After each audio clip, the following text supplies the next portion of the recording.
An infamous episode of Family Guy has resurfaced in discussion after being labeled at the time as the worst show of the week for its shocking vulgarity and controversial humor. Known for pushing boundaries since its debut in 1999, Family Guy has frequently drawn criticism from watchdog groups and television critics for its irreverent tone.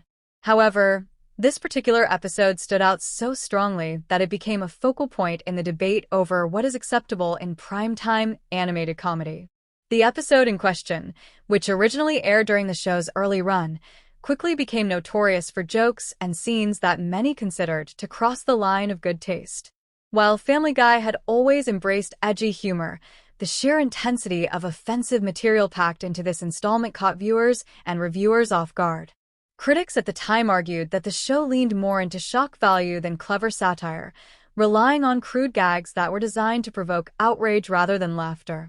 Among the elements that caused such backlash were extended cutaway gags involving bodily functions, overtly sexual innuendo, and jokes at the expense of sensitive subjects.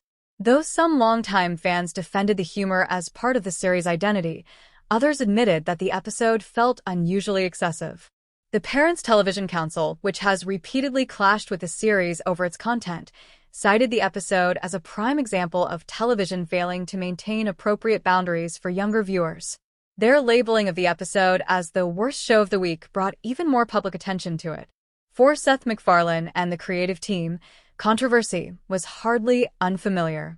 Family Guy has often thrived on walking the fine line between satire and offensiveness. Yet even by those standards, this episode seemed to tip the scales. Commentators suggested that the backlash revealed how far network television was willing, or unwilling, to go in allowing provocative material into mainstream programming. While Fox stood by the show, the criticism underscored the ongoing tension between artistic freedom and public responsibility. In the years since its release, the episode has become a strange landmark in the show's history. Some fans regard it as an example of Family Guy's willingness to take risks no matter the cost, while others point to it as evidence that the series sometimes sacrifices substance for shock. The label of Worst Show of the Week continues to follow the episode, marking it as one of the most infamous entries in the long-running animated sitcom.